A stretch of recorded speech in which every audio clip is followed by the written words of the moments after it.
All right. So, I just want to begin with this first thought, that it is, again, an honor to be able to be here. I really appreciate it. It's been fun to get a chance to do a couple workshops and see people. And it's been a blast to be able to visit the schools throughout this week. So I just want to start with that thought. One of the things that I want to keep this piece really short. It's the idea that the future is unpredictable. And for years, this was the formula that students were taught. You work hard in school, which is a great thing. You graduate from a university. The better university, the more important it is, right? So it's all about what university you go to. And you climb the corporate ladder. That's what we were taught. Now, I want to point out that this formula was never truly accessible to all people, right? So, for example, my mom wanted to become an engineer or an architect, but she went to a university in the early 1960s, and she was told that's not an option. In fact, she was actually told, you know what, you're pretty, you probably don't need to go to university, you can get married. That's how bad it was back in the 60s in the US, right? But that just showed how much growth we needed to have.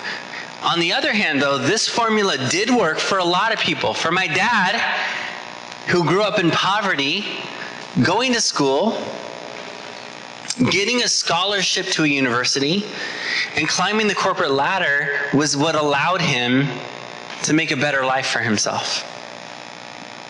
He worked for an insurance company for 30 plus years, I think it was 35 years. And yet, when he retired from that insurance company, close to half of the jobs that had existed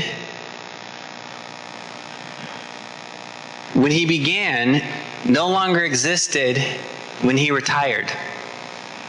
For example, they weren't hiring people to do shorthand anymore. Shorthand was this thing, I guess, where you write fast. I don't really understand what it is. Right? It's changed. On the other hand, there were all these new jobs that didn't exist when he began, that nobody could have even dreamed would exist when he began, that now existed. Jobs in AI, software engineers, people studying digital intellectual property. All of these things did not exist 35 years prior, and now they existed. And I mention this because we know that many of our students are going to be changing jobs every 3 to 5 years, depending on the career area. I've seen it with my former students. I've watched them move from job to job to job. The reality is this. We used to have a corporate ladder, but now we have a maze. Instead of having this predictable formula and climb the ladder and do exactly what you're told, we now have a generation of students who will have to navigate a complex maze, a confusing maze. Automation, machine learning, AI, those are going to completely transform entire industries.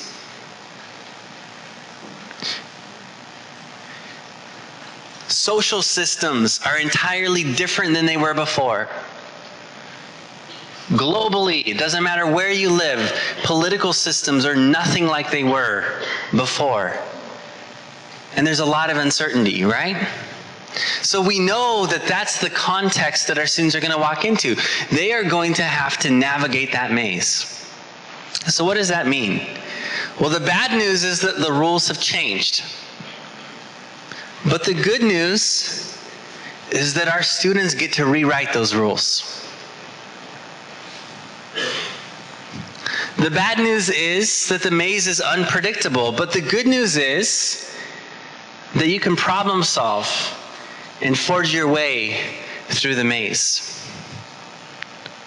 If you think about it this way, the bad news is that the maze can feel really, really terrifying if you're on your own. But the good news is our students aren't on their own. If they know how to communicate and collaborate and problem solve, they can work with others to navigate that maze. Today was all about empowering students to own their learning. One of the goals of empowering them is to get to a place where they can navigate that maze.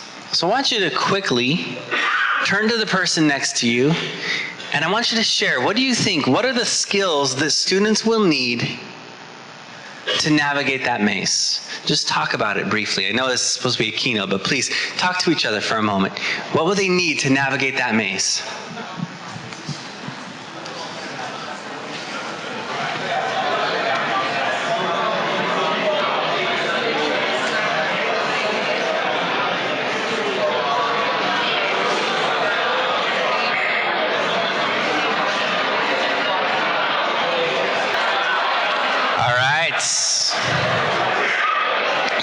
If I could have your attention.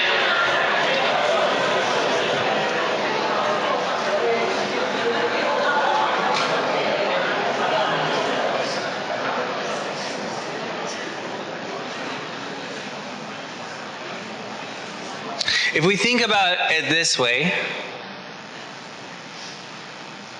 our job is not necessarily to prepare students for the future, it's to prepare them for anything. Because we can't predict the future. Right? If you had told me as a kid that I would be walking around with a computer that is this size, that I would be talking to my own kids using video conference on this phone, and that I would be catching imaginary monsters to earn points via Pokemon Go, I would have told you you were crazy. I could not have imagined the change of something like this, right? We can't predict that future. So one of my thoughts is this: if we want to prepare students for the future, we have to empower them in the present. And that's what this conference has been all about. When I looked at all of the sessions, I was so bummed that I was teaching workshops because I wanted to go see all these other workshops, right? Because they were all about empowering students in the present to make it happen. But what does that mean for us as teachers? Where do we land? Well, one of my thoughts is this: you get to be that guide on the side. And the first time that I ever heard the term be a sage on stage versus guide on the side, I thought, man, just being a guide doesn't feel very significant. It feels like you're being less of a teacher, but the reality is you're more of a teacher when you're a guide. Everybody knows who Yoda is, right? Help Luke he did, you know, right? We know that he was helpful. Being a guide means you actually have more influence. If you think about the teacher who empowered you the most, chances are that teacher was a guide. They were able to step aside and be with you and guide you along the way. So my final thought is just this: that ultimately, when it comes to empowering students and being that guide on the side, it ultimately comes down to our role as teachers. So I want to end with this short video. Dear teachers, a few years ago, my daughter entered kindergarten. She came in knowing letters, but that was about it. And by the end of the year, she could put together entire words and even sentences. She viewed language as a playground and reading as a chance to explore a whole world. I don't completely understand the science of blending and phonics and sight words, but you do. And miraculously, millions of students learn to read every single day because of a teacher. Right now, there's a teacher thinking about his students. He's dreaming of ways to make them feel more safe and welcome. And for a few kids, this is the only place where they will truly feel safe because of a teacher. There's a language arts teacher who has taken a full week off of her lunch period, those blessed 26 minutes to scarf down a meal in order to help a student learn how to read. And although the progress is slow, he will become a reader because of a teacher. There's a math teacher who has a room full of kids who started out the year saying that they're just not good at math, but now they are geeking out over ways to solve complex problems.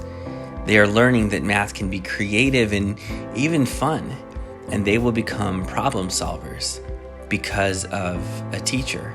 There's a science teacher who inspires her students to chase after their questions, and on one particular afternoon, they were so excited about their experiments that they didn't even notice the bell ring. These kids will become scientists because of a teacher.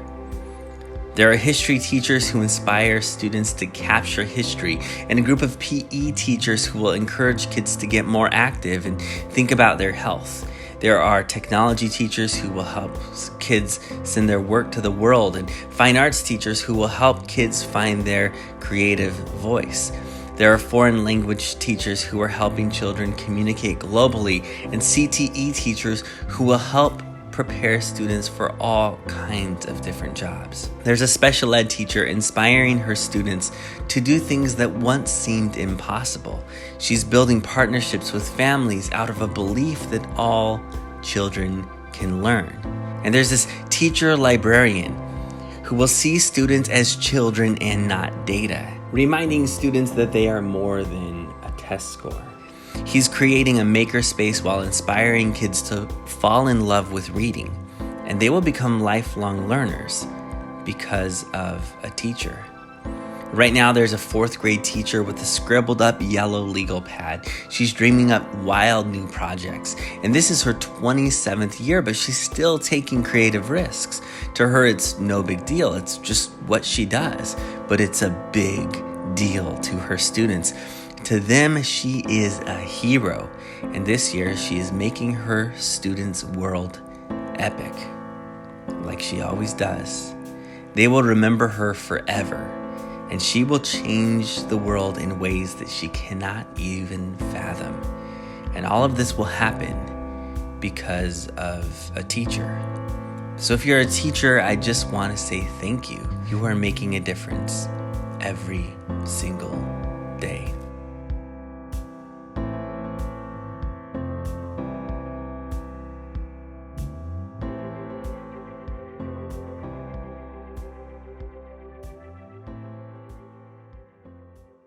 Thank you for doing what you do. Appreciate it. Thanks.